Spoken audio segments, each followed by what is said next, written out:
everybody, this is Sean Blue here and welcome to Lit Crash. Today we're going to be talking about Heart of Darkness by Joseph Conrad. Mr. Blue, aren't you plagiarizing Crash Course though?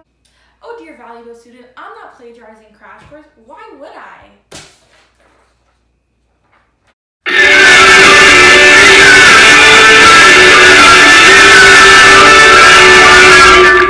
So The Heart of Darkness is basically about this guy named Marlowe. He's reminiscing on his past about his journey through the Congo to find this prodigy named Kurtz.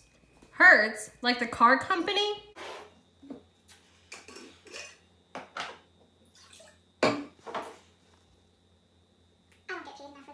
Okay, so anywho, Marlowe takes a job as the steamboat captain for a company located in Brussels, Belgium, which specializes in trading efforts in the Congo. Throughout Marlowe's journey, he experiences the brutal nature of the outer, inner, and central stations of the company, such as the treatment of the native inhabitants and the overworked and severely ill workers who suffer at the hands of the company. Throughout the journey, Marlowe has one goal, which is to find some sort of truth or answer. The characters create a multi-layered storyline in the Heart of Darkness and Marlowe's journey in finding the truth. So let's talk more about the characters and the characterization seen through the Heart of Darkness. Okay, so Marlowe is the main protagonist in the Heart of Darkness. So Marlowe can be seen or described as independent, philosophical, and overall a bit suspicious of those around him. He simply just doesn't trust anyone. Just like me in school. Now, he has these unique features about him, such as his sunken cheeks and his wind-blown features. Oh god. And he's also the guy who basically tells the whole storyline of the Heart of Darkness. And he's pretty damn good at it. His love for adventure and his unconventional things for maps.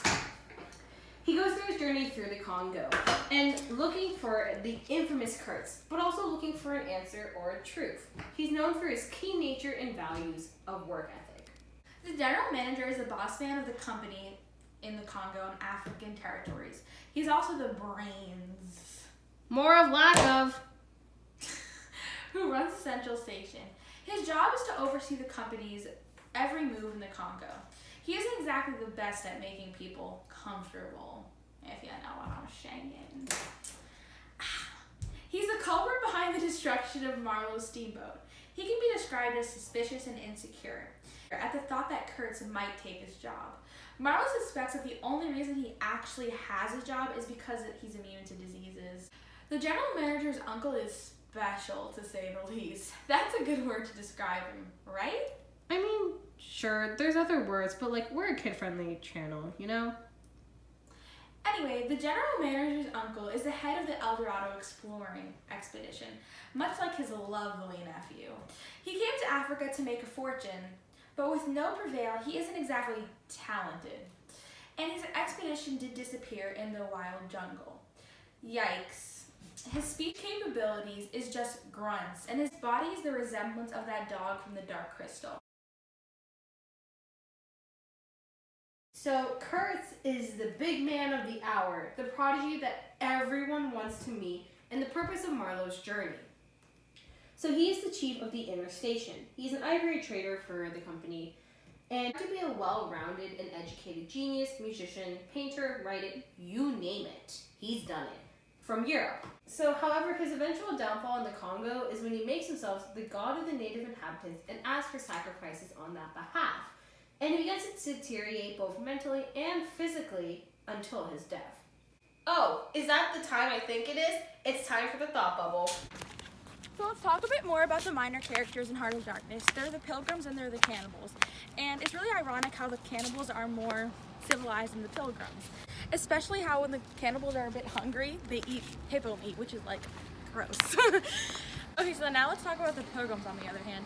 They're seen as not wholesome and they're not as composed as the cannibals who are like hungry as hell. And all they're trying to eat some hippo meat, but the pilgrims are the gross ones. How does that make any sense? So now let's talk about Marlowe's aunt. She got him a job for the company, and the only reason he got the job was because the person who used to have the job is now dead, you know, yeah. Anyways, and she is seen as how women are characterized in the novel. They're characterized as naive civilization and partial evil that is the foundation of civilization. and out. So let's talk about the men on the Nelly. So these men are Marlowe the lawyer, the accountant, and the narrator himself. These are the men on the boat who we see at the beginning of the novella. So they are the ones on the boat that are listening to Marlowe's story. And Marlowe talks about how they're men of civilization and how they're often influenced by civilization themselves, and they don't know really what wilderness or what it's like to be out in the Congo. Marlowe said that. All right, talk a little bit more about Fresleben. So this is the man who was supposed to be the predecessor of the job that Marlowe currently has in the Congo. Now, he was a well-respected member of the company and was later killed when he went into the jungle and got into a scuffle with the natives. And he ended up being killed after just a small little argument that happened with the natives themselves, which ended up scaring off the rest of the natives. However, he actually never makes no appearance in the actual novella.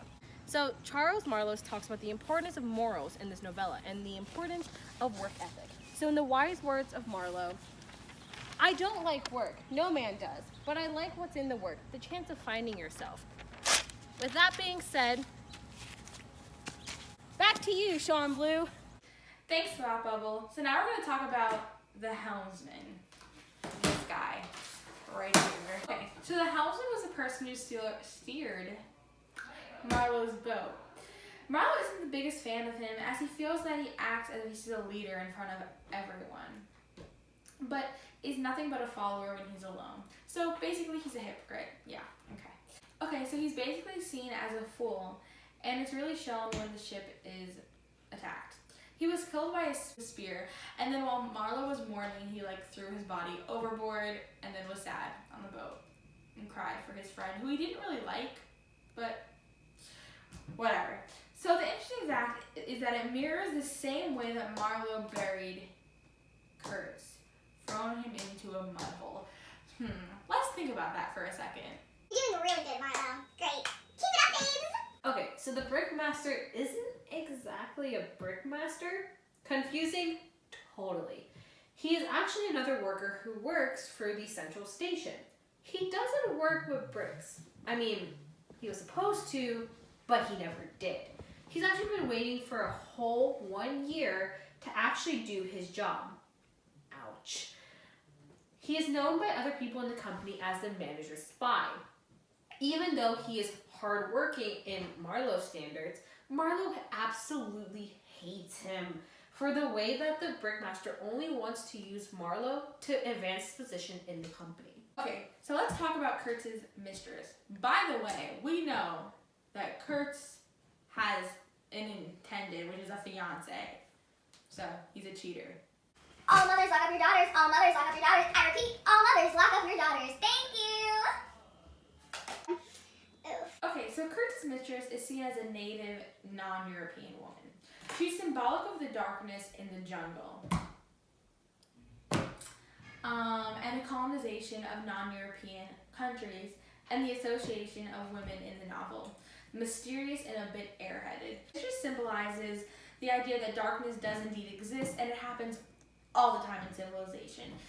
So the mistress is completely and utterly devoted to Kurtz, and was the last words that Kurtz speaks before his death. Kurtz isn't exactly a perfect man, after all.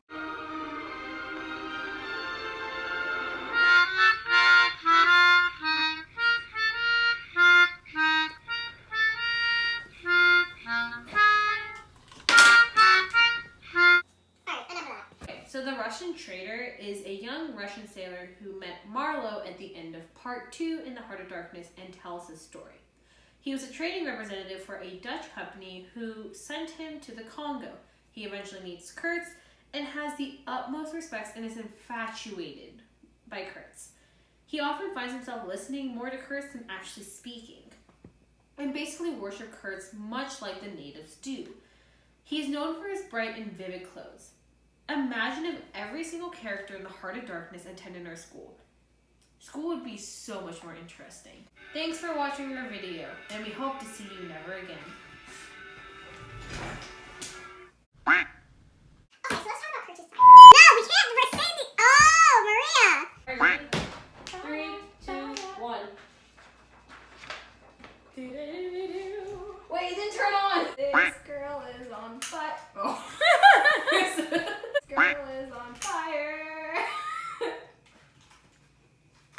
2, 1.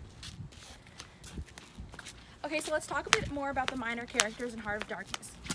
Oh! Wait, hold on. I need to bring the map closer. You're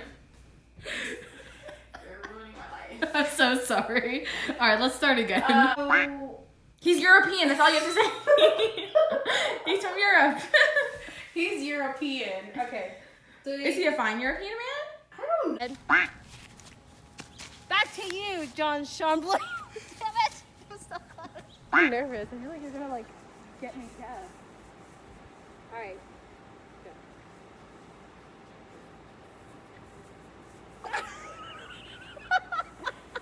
Spoiled milk pizza. 1. Maria! Oh my god, Maria, do not aim for my ears, please. Like, I wasn't planning on it. I feel like you are. Like, I'm really not. I'm ready for battle. Maria!